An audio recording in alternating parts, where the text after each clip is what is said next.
Bismillahirrahmanirrahim. Assalamualaikum warahmatullahi wabarakatuh. Saudara pemirsa channel terpilih MTA TV dimanapun Anda berada. Puji syukur Alhamdulillah senantiasa kita panjatkan kehadirat ilahi Rabbi Allah Subhanahu wa Ta'ala atas genap karunia nikmat dan juga rahmatnya untuk kita semua di perjumpaan awal aktivitas pagi hari ini. Kita jumpa kembali di program unggulan Fajar Hidayah. Dan Alhamdulillah sudah hadir beliau Ustadz Muhammad Ghazali SPDI, nanti akan melanjutkan pelajaran sekaligus memberikan pencerahan untuk kita semua di kesempatan pagi ini. Assalamualaikum warahmatullahi wabarakatuh Ustadz. Waalaikumsalam warahmatullahi wabarakatuh. Kabar baik dan sehat pagi ini Ustadz ya? Alhamdulillah baik. Dan pemirsa nanti bisa bergabung bersama kami di line telepon 0271 679 3000, SMS ataupun di WA kami di 08 11 255 3000. Kita simak pelajaran kita pagi ini. Silakan Ustaz. Ya, baik. Bismillahirrahmanirrahim. Assalamualaikum warahmatullahi wabarakatuh. Innal hamdalillah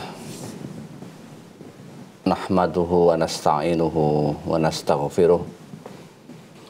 Wa na'udzu billahi min syururi anfusina wa min sayyiati a'malina. May yahdihillahu fala mudhillalah wa may yudlil fala hadiyalah. Asyhadu an la ilaha illallah wahdahu la syarikalah wa asyhadu anna Muhammadan abduhu wa rasuluh. Allahumma shalli wa sallim wa barik ala Muhammad wa ala alihi wa sahbihi ajmain. Qala Allah Ta'ala fi kitabihil karim, a'udzu billahi minasyaitonir rajim. Ya ayyuhalladzina amanu taqullaha haqqa tuqatih wa la tamutunna illa wa antum muslimun. Wa qala aidan ya ayyuhalladzina amanu taqullaha wal tanzur nafsum ma qaddamat lighad. Wattaqullah innallaha khabirum bima ta'malun. Rabbi shrah li sadri wa yassir li amri wahlul 'uqdatam min lisani yafqahu qawli. Amma ba'd. Para pemirsa dan juga para pendengar radio rahimakumullah. Marilah pada kesempatan pagi yang berbahagia ini, tentunya kita selalu memanjatkan puji dan syukur kepada Allah Subhanahu wa Ta'ala, Zat yang telah memberikan berbagai nikmat kepada manusia, sehingga dengan nikmat-nikmat Allah tersebut manusia bisa memperoleh atau mendapatkan fasilitas dari Allah Subhanahu wa Ta'ala dengan kehidupan yang ada di dunia ini. Tentunya bagaimana kita berusaha untuk berterima kasih kepada nikmat-nikmat yang telah diberikan oleh Allah ini dengan cara memanfaatkan atau menggunakan nikmat tersebut pada jalan-jalan yang dibenarkan, yaitu pada jalan ketakwaan, dengan cara melaksanakan apa yang menjadi perintah-perintah Allah. Itu kita laksanakan dengan sungguh-sungguh, kemudian menjauhi segala apa yang dilarang oleh Allah.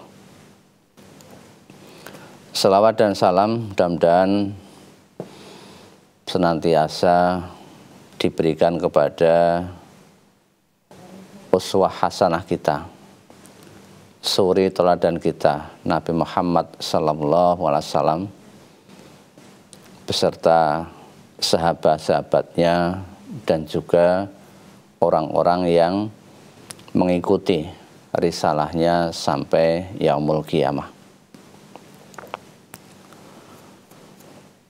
Selanjutnya, pada kesempatan pagi hari ini kita akan sedikit mengingatkan khususnya kepada diri saya sendiri dan umumnya kepada para pemirsa dan juga para pendengar radio, ya, tentang beberapa sabda Nabi Muhammad SAW yang mengingatkan kepada kita, dan apa yang disabdakan oleh Rasulullah ini akan selalu cocok atau relevan pada setiap waktu dan setiap zaman. Di antaranya an Abi Mas'udin qala Nabiyyu sallallahu alaihi wasallam inna mimma atrokan nasu min kalamin nubuwatil ula idza lam tastahi fasna ma syi'ta. Rawahul Bukhari. Dari Abu Mas'ud, ia berkata, Nabi sallallahu alaihi wasallam bersabda, sesungguhnya di antara apa-apa yang didapati orang-orang dari perkataan para nabi terdahulu. Tentu Nabi diutus oleh Allah ini membawa misi. Beliau sebagai Rasul, ya, utusan Allah. Tentu utusan Allah seruannya yang didapati dari perkataan para nabi itu adalah salah satunya idza lam tastahi fasna ma syi'ta.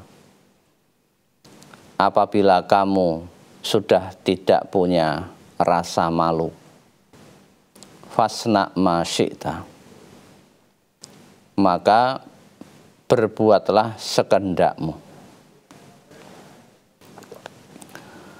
Maksudnya bagaimana? Ya. Budaya malu ini rupa-rupanya di era sekarang ini sudah mulai luntur, mulai hilang pada diri manusia. Karena hakikatnya manusia itu memiliki hati nurani, memiliki perasaan, ya, yang perasaan manusia secara fitrah ini sebetulnya hampir sama, ya. Karena memang Allah mentakdirkan seperti itu. Jadi malu ini merupakan bagian daripada akhlak. Sementara Nabi kita Nabi Muhammad SAW diutus oleh Allah, itu juga misinya innama bu'istu liutammima makarimal akhlak. Sesungguhnya aku diutus ke dunia ini adalah untuk menyempurnakan akhlak manusia.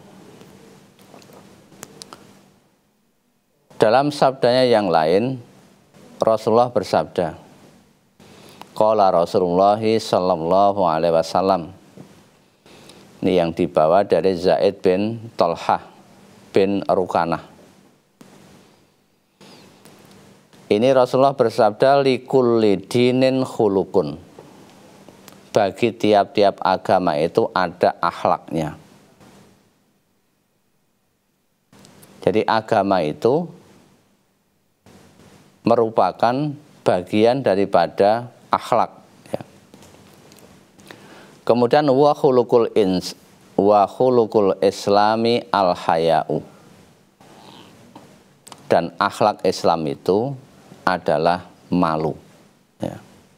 Jadi malu itu merupakan bagian daripada akhlak apa yang disampaikan oleh Nabi kita Nabi Muhammad SAW, bahwa beliau diutus untuk menyempurnakan akhlak manusia. Tentunya Nabi diutus di tengah masyarakat yang jahiliyah, masyarakat yang nilai-nilai moralnya, nilai-nilai akhlaknya sudah hancur. Lah rupa-rupanya sekarang ini kembali kepada zaman jahiliyah yang lebih modern. Ketika orang melakukan satu bentuk perbuatan maksiat, ini rupa-rupanya banyak yang sudah tidak memiliki rasa malu. Berarti agamanya sudah mulai luntur, jauh dari agama. Ketika malu itu hilang, ya, malu itu ada kaitannya dengan iman, ya. Al-haya'u wal imanu korona jami'an. Malu dan iman itu selalu bersama-sama, ya. Selalu bersama. Fa'idha rufi'a ahaduhuma rufi'al akhar. Maka apabila hilang salah satunya, hilang pula yang lain. Ketika malu itu sudah hilang pada diri manusia, maka imannya juga hilang. Sehingga tidak segan-segan atau dia tidak punya rasa malu ketika melakukan perbuatan-perbuatan yang tidak baik, ya. Harusnya malu kepada Allah yang telah memberikan nikmat, yang telah memberikan rezeki kepadanya, ya. Nah, ini hal-hal yang seperti ini kita berusaha harus mengembalikan. Mengembalikannya bagaimana? Ya, orang didekatkan lagi kepada ajaran-ajaran Rasul. Walaupun sekarang yang namanya pengajian-pengajian, ceramah-ceramah itu sudah ada. Di radio ada, di televisi ada, di media sosial juga ada. Tetapi orang tetap jauh dari agama, ya. Karena orang memang dipalingkan dari untuk mentadaburi Al-Quran yang beberapa Kamis yang lalu sudah kita sampaikan. Jadi orang itu ketika berinteraksi, membaca, mentadaburi Al-Quran, ini menjadi sesuatu yang berat. Ada satu kemalasan karena berpaling kepada sesuatu yang lain, yang menurut hawa nafsu itu sesuatu yang lebih menarik. Dan akhirnya orang belajar agama, orang berzikir, ini menjadi sesuatu yang berat.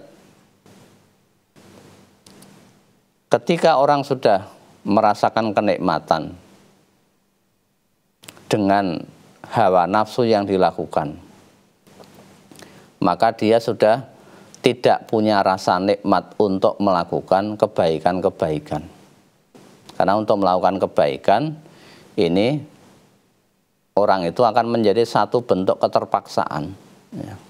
Karena sudah setiap harinya yang didapat ya hanya hiburan-hiburan.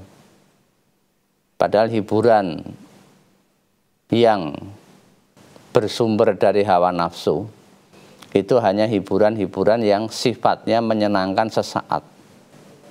Tidak bisa untuk senang dalam kurun waktu yang lama. Karena itu bukan datang dari malaikat, tapi datangnya dari setan, ya. Maka melalui kesempatan ini, bagaimana kita berusaha untuk mengembalikan budaya malu. Malu untuk melakukan perbuatan yang tidak baik. Dan sekarang kita lihat misalnya orang hamil di luar nikah. Ini seolah-olah dianggap sesuatu hal yang biasa. Padahal ini merupakan aib, ya. Aib yang besar.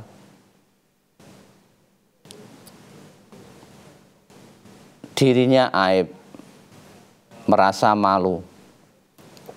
Orang tuanya juga sama. Kalau dia masih sedang menempuh jenjang pendidikan, tentunya sekolahnya juga malu, guru-gurunya malu, kepala sekolahnya malu. Tetapi dia sudah tidak merasa lagi, karena dianggap sesuatu yang biasa. Orang yang melakukan banyak. Maka pikiran-pikiran, pola pikir yang seperti itu harus diluruskan kembali bahwa ini merupakan aib yang besar.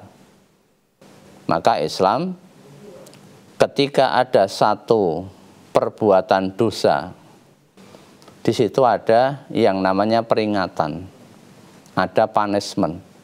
Ya. Tidak bisa ketika seseorang melakukan perbuatan dosa, perbuatan maksiat, perbuatan salah kok dibiarkan, itu tidak ada. Tujuannya apa? Untuk memberikan pelajaran kepada manusia agar jera, agar jangan melakukan perbuatan yang dosa, perbuatan kriminal, perbuatan maksiat.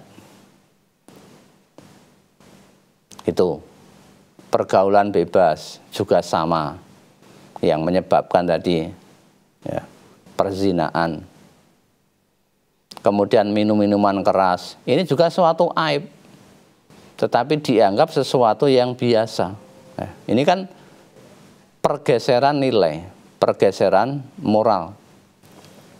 Orang berjudi juga sama, dianggapnya hanya satu bentuk permainan biasa, padahal ini merupakan larangan dari Allah Subhanahu wa Ta'ala. Ya. Orang jauh daripada Quran, ya.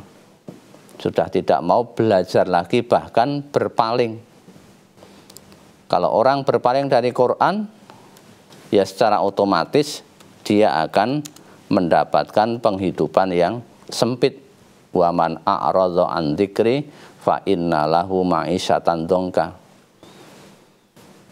Barang siapa yang berpaling dari peringatanku, berpaling dari Al-Quran, maka dia pasti akan mengalami penghidupan yang sempit. Ini ancaman, ya. Ditambahi ancamannya wa nahsyuruhu yaumal qiyamati a'ma. Dan besok di akhirat orang itu akan dikumpulkan dalam keadaan buta, ya. Dia tidak bisa melihat, karena ketika sewaktu hidup di dunia sudah diperlihatkan, dibacakan ayat-ayat Allah, dia pura-pura tidak melihat, pura-pura tidak tahu.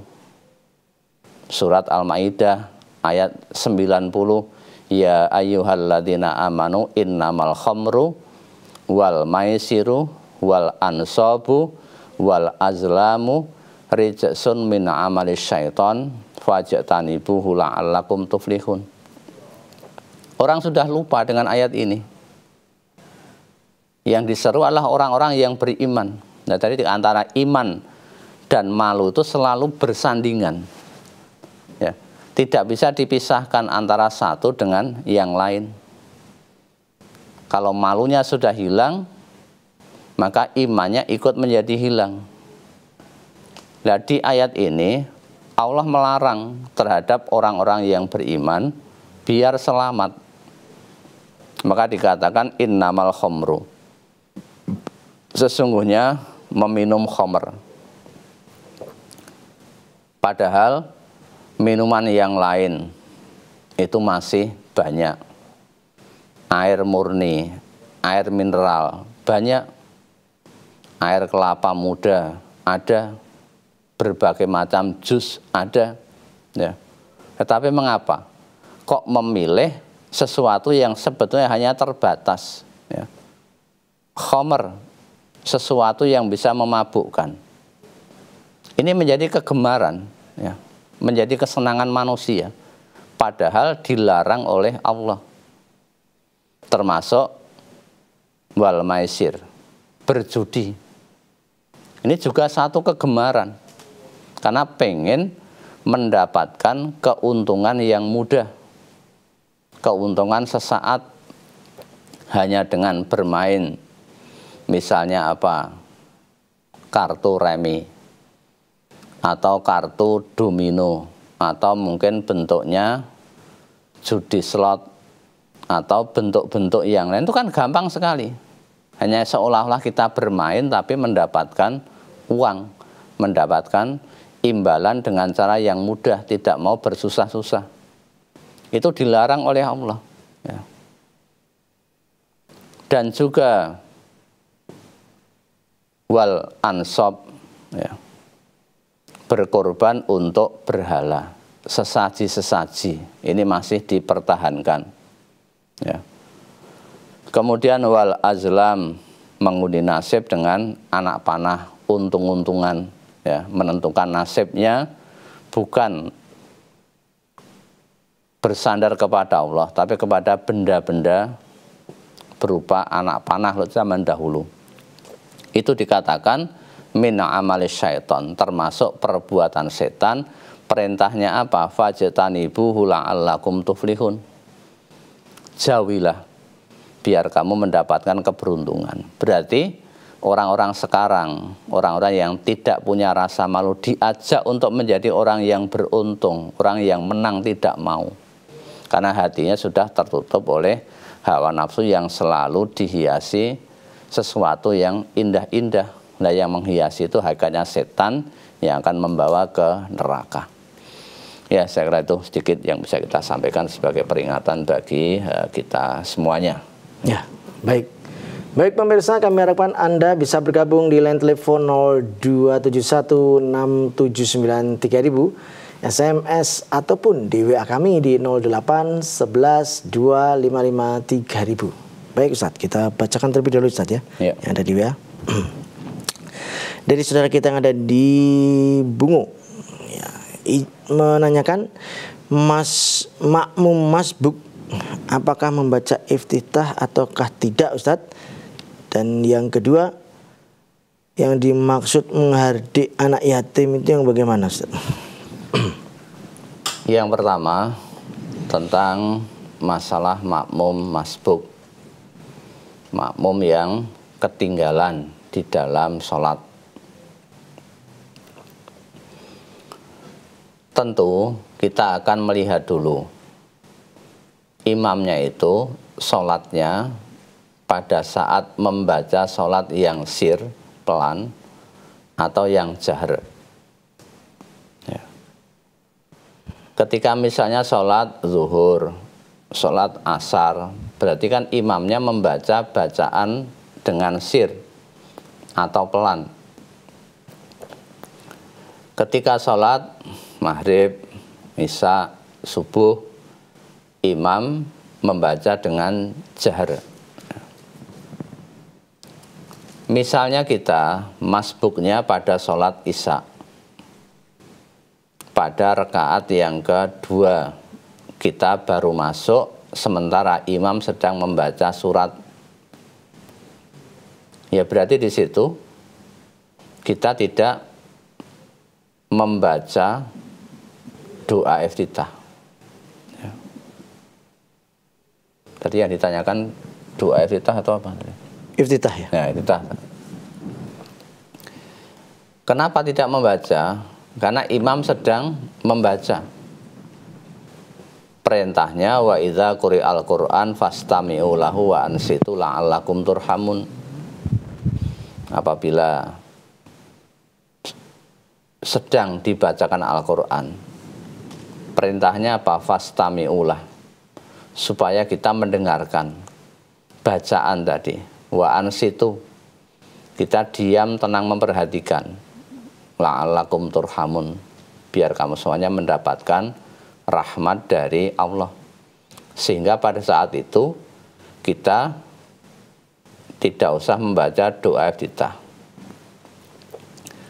Berbeda halnya ketika tadi sama-sama mengikuti sholat isya, kita mendapatkan imam pada rakaat yang ketiga. Pada rakaat ketiga kan imam baca sir, nah kita masuk, tentu di situ kita membaca doa iftitah dulu, baru membaca Al-Fatihah dan seterusnya. Kemudian yang kedua tadi, yang dimaksud dengan menghardik anak yatim bagaimana Ustaz? Memang kaitannya dengan masalah anak yatim, Allah sudah berfirman di surat Al-Ma'un itu, ara'aital ladzi yukadzibu biddin. Tahukah kamu siapakah orang-orang yang mendustakan agama, berdusta terhadap agamanya? Maksudnya orang itu tidak mengamalkan syariat atau aturan agama. Lah siapa itu? Fadzalikal ladzi yatu'ul yatim. Mereka itu yang menghardik anak yatim. Anak yatim itu siapa? Anak yang belum balik ditinggal mati oleh bapaknya. Itu namanya anak yatim. Kalau di tempat kita ada namanya, kalau bapaknya meninggal yatim, ibunya juga meninggal yatim piatu. Ya. Lah harusnya anak itu karena dia belum dewasa, itu harus ada orang-orang yang menyantuni, jangan dibiarkan. Ya. Harus dididik, dirawat, biar dia tumbuh kembang menjadi dewasa. Atau mungkin bisa jadi kita menyia-nyiakan anak yatim, ya, disio-sio. Atau bisa jadi ketika anak yatim itu memiliki harta, kita mungkin pertama ini pengen berusaha untuk merawat, tetapi ada niat untuk menguasai harta anak yatim itu bagian daripada menghardik anak yatim. Dilarang dalam agama. Harusnya kita jaga harta itu sampai anak itu dewasa, kemudian nanti harta itu kita kembalikan kepada anak yatim tersebut. Ya. Nah, kita merawat itu sudah merupakan bagian daripada pahala. Karena nanti yang kita bawa menuju akhirat adalah amal. Ya. Berupa pahala-pahala itu. Ya, itu maksud daripada menghardik anak yatim tadi. Ya. Ya. Baik pemirsa, di line telepon kami persilahkan. Halo, assalamualaikum. Halo, assalamualaikum. Waalaikumsalam warahmatullahi wabarakatuh. Ya, dengan siapa di mana Bapak? Saya Ramadan Bangko Jambi Merangin. Silakan Pak Ramadan Jambi. Terima kasih. Assalamualaikum Ustaz. Waalaikumsalam warahmatullahi wabarakatuh. Silakan Bapak. Pertama, saya menanyakan tentang batas umur yang perlu disantuni anak yatim. Di beberapa masjid saya memperhatikan kalau dia sudah balik, itu masjid dan organisasi sosial tidak menyantuni lagi. Padahal orang tuanya, ibunya katakanlah masih ada, bapaknya sudah meninggal, tentu yang sudah masuk dewasa belum tentu dia bisa mandiri. Nah, pertanyaannya adalah begini Ustaz, adakah pembatasan umur menyantuni anak yatim yang ditinggal oleh bapaknya atau anak yatim piatu? Sekalipun dia sudah dewasa, tapi dia masih perlu sekolah dan bimbingan oleh masyarakat sekitar itu. Ya. Bolehkah kita tidak menyantuni kalau dia sudah balik menurut Al-Quran dan Sunnah?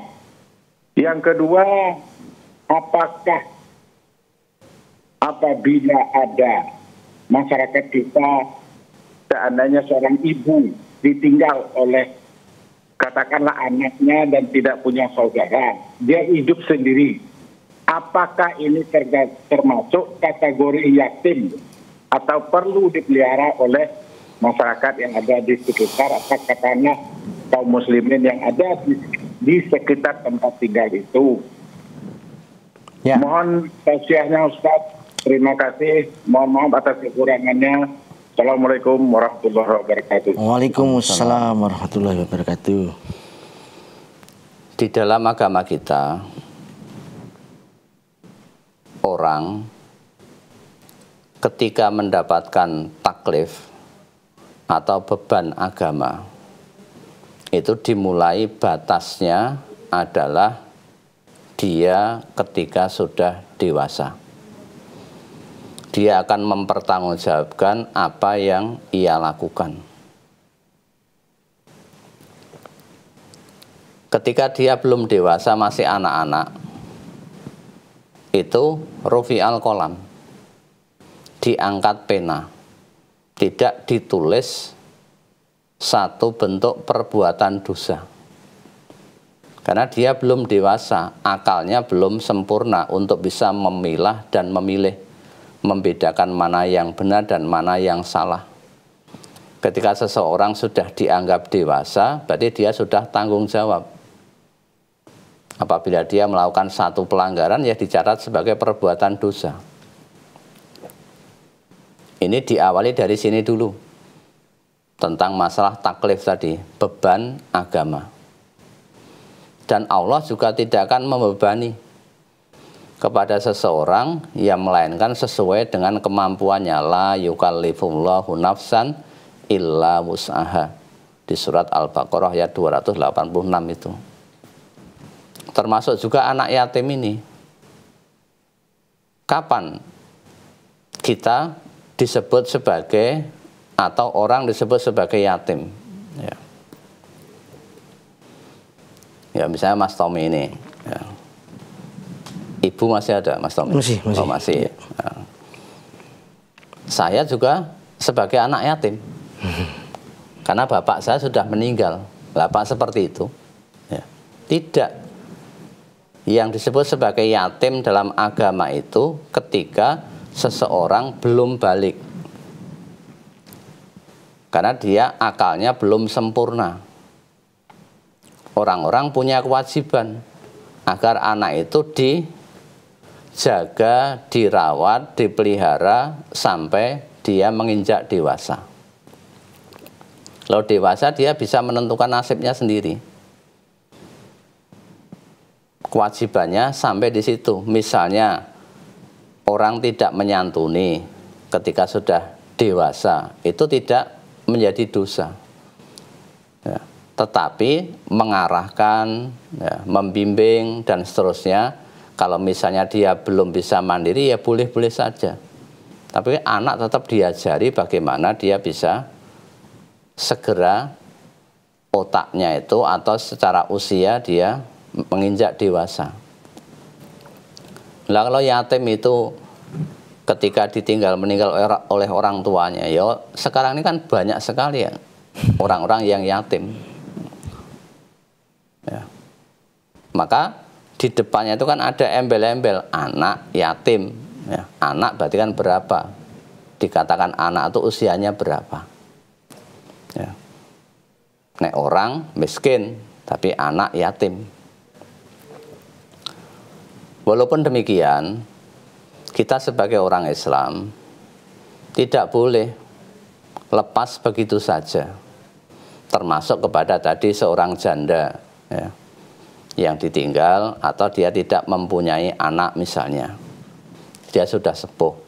Ini kewajiban umat Islam untuk menyantuni apabila dia memang termasuk orang yang miskin. Ya. Ini tetap disantuni. Ya. Inilah fungsi kebersamaan dalam Islam. Jadi orang Islam itu tidak bisa hidup nafsi-nafsi, hidup sendiri-sendiri, tidak mempedulikan orang lain, tidak bisa. Ya. Kalau dia dalam koridor berjamaah, nanti akan terpantau kebersamaan tadi. Itu akan terpantau. Kalau tidak berada dalam kebersamaan, ya kadang-kadang sulit terpantau. Misalnya kita punya rombongan, Mas Tommy senengane nge-gym. Kalau nge-gym itu bersama-sama atau sendiri-sendiri? Bisa sendiri, bisa bersama. Atau gue setelah begitu punya klub berapa, misalnya 8 orang. Nah tiap hari itu melakukan bersepeda 8 orang. ketika tidak ada satu, terpantau betul Mas Tommy? Kan terpantau, wah si A ini kemana? Lah, itu kan pentingnya hidup bersama. Oh ternyata di bel, lah kemana kok tidak ikut kita goes? Wah mohon maaf ini saraf saya kejepit, lah ketahuan. Atau saya sakit ini dan itu. Maka timnya tadi, karena sudah dianggap seperti saudara, menyantuni tadi. Menyantuni orang yang sakit tadi. Kalau dia mungkin termasuk orang yang miskin, ya berusaha yang 7 orang tadi membantu untuk mengobatkan. Tidak punya uang, dibantu. Nah, itu pentingnya hidup bersama-sama dalam kehidupan orang Islam. Sehingga orang itu ketika luput atau mungkin dia tidak hadir, itu akan terpantau. Termasuk tadi ada di suatu daerah, ada seorang ibu tadi.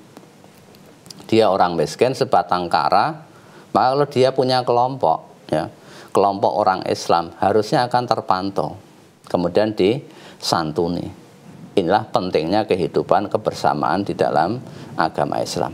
Ya, demikian. Ya. Satu lagi Ustaz, yang ada di WA dari Ibu Puji Nurwahyuni Banjarnegara.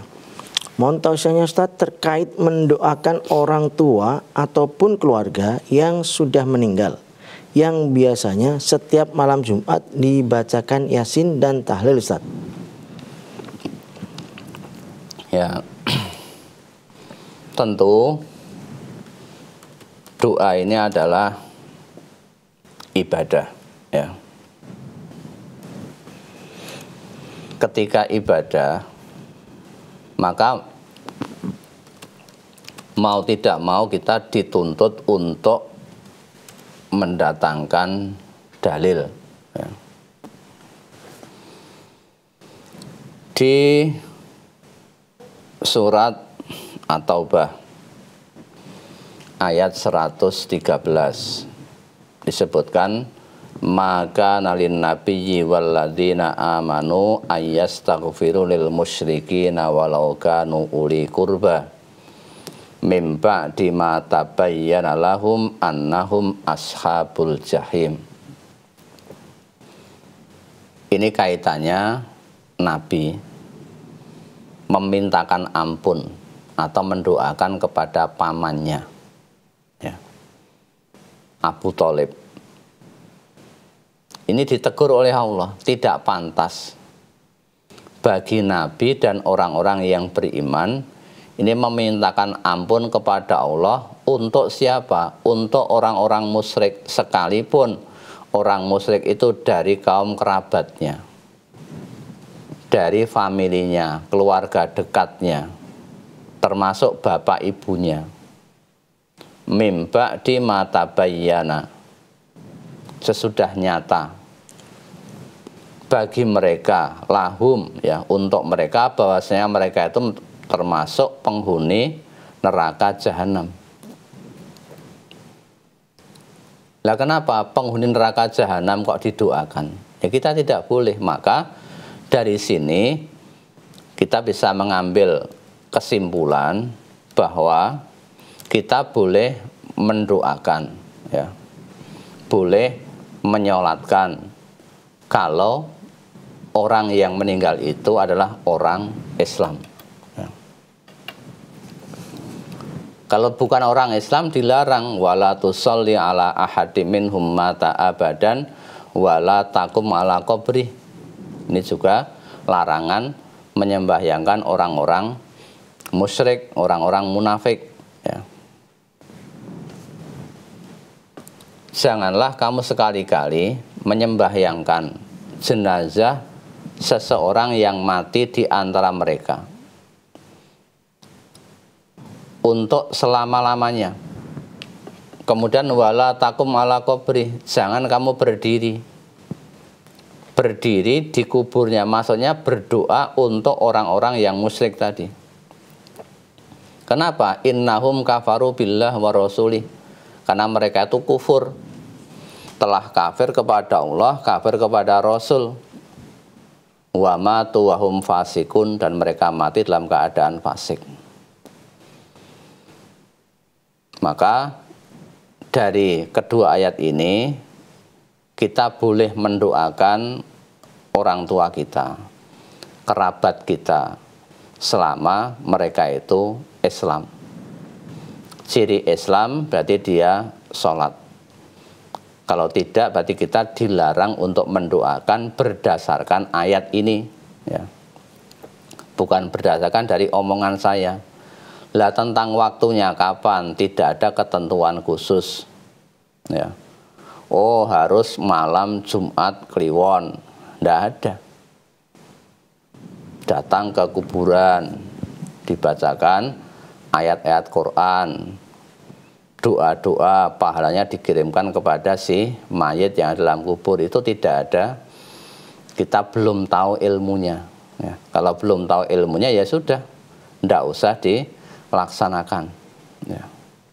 Ziarah kubur boleh, tetapi kita ziarah kubur itu memang ketika kuburnya tadi merupakan kubur orang Islam, kita boleh mendoakan, ya, secara umum, ya. Allahumma ghfir lil mu'minina wal mu'minat wal muslimina wal muslimat al ahya minhum wal amwat, ya, baik yang hidup maupun yang mati, ya.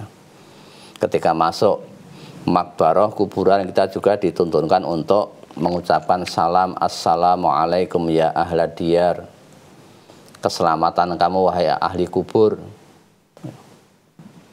minal mu'minina wal muslimin, kan khusus itu, dari orang-orang mukmin dan orang-orang muslim. Wa inna insya Allah lalahikun, dan kami insya Allah pasti itu akan menyusul kamu, maksudnya ikut mati juga. Maka ziarah kubur itu fungsinya salah satunya adalah tadzkiratan lil maut.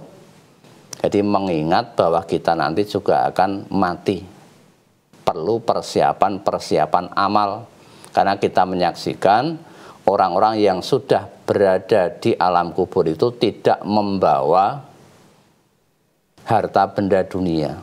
Kita tahu sendiri ketika dikubur yang dibawa hanya kain kafan. Lah kita pun juga sama. Maka bekalnya adalah amal baik. Ketika habis ziarah kubur, berarti amal kita tambah baik karena kita ngerti akan juga meninggal dunia. Ya, itu kaitannya dengan masalah tadi ziarah kubur dan juga bacaan-bacaan tadi. Ya. Baik Ustadz, kami sampaikan terima kasih atas pelajarannya pagi ini Ustadz. Kita nantikan pelajaran berikutnya. Insya Allah. Assalamualaikum warahmatullahi wabarakatuh. Waalaikumsalam. Baik saudaraku pemirsa channel terpilih Hamzah TV dimanapun Anda berada, demikian tadi telah kita simak dan ikuti bersama program unggulan Fajar Hidayah pagi ini. Kita jumpa kembali di kesempatan mendatang. Saya Tamal Fatoni pamit undur. Alhamdulillahirrabbilalamin. Subhanakallahumma wa bihamdika asyhadu an la ilaha illa anta astaghfiruka wa atubu ilaik. Assalamualaikum warahmatullahi wabarakatuh.